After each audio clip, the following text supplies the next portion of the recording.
Hi there, Kathy. This is Susan.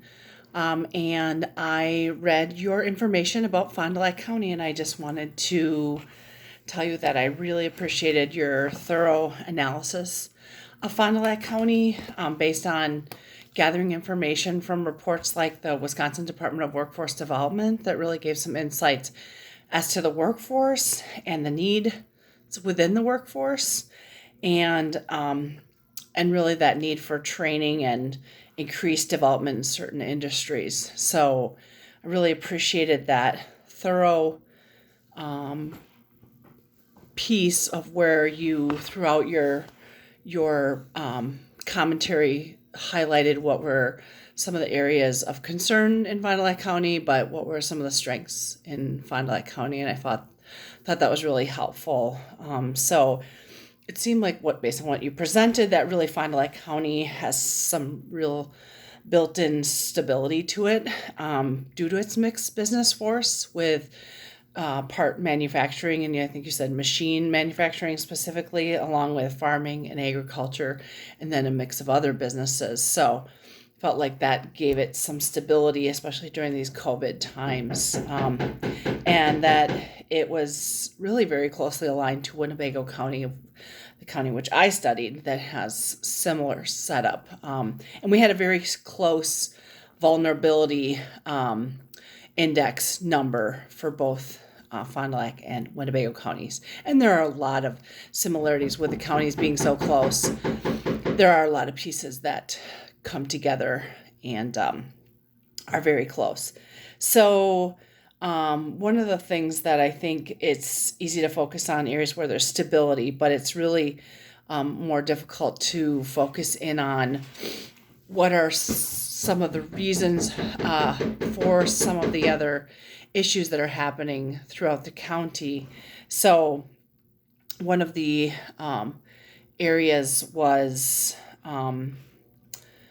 that there was a distinction between rural and city and resource availability. And it seemed like before COVID that even you said there was a 3% unemployment rate, and seemingly there was a need for additional workers for some of your main industries in Fond du Lac County, like Alliance Laundry Systems and Smuckers, and they were struggling to get enough workers. So, and I've often wondered is an ongoing issue with some of those industries is where would the people live if they came to the area to work in those industries.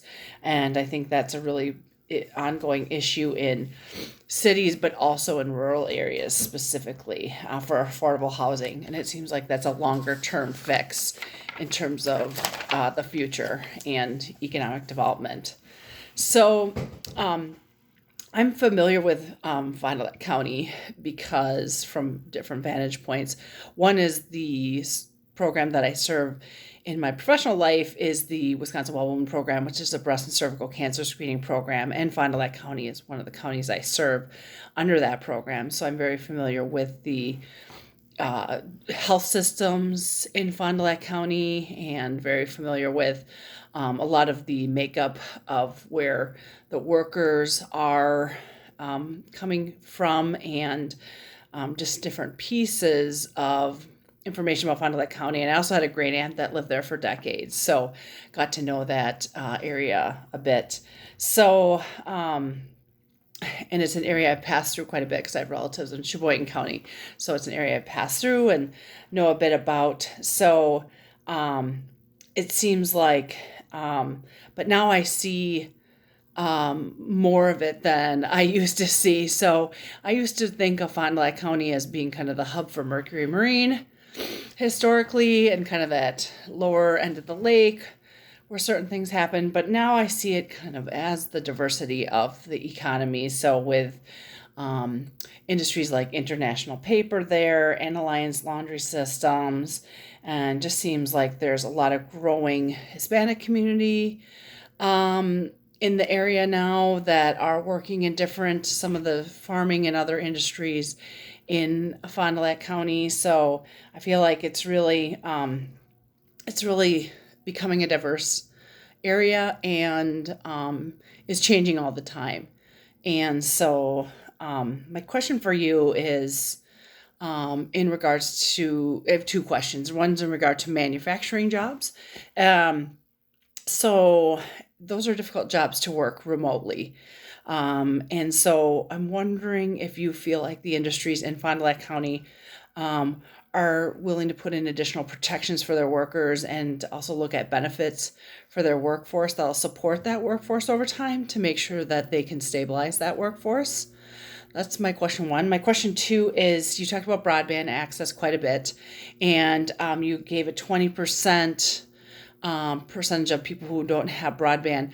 I'm wondering if that you have any statistics to break that down a little bit further in terms of is that 20% makeup of what percentage in age groups that don't have it or family groups that don't have that, and wondering if you have a breakdown of what are the barriers to people getting broadband. Is it really the actual broadband itself and people don't have access to it, or is it cost and reliability that are some of the other ongoing issues? And so, wondering if that's being factored in when we talk about access. So, affordability is a huge piece in between telephone and internet service for people now, and so just because there are more choices on the market doesn't always mean it's more affordable. So, and I think that's an area that we struggle with as a state.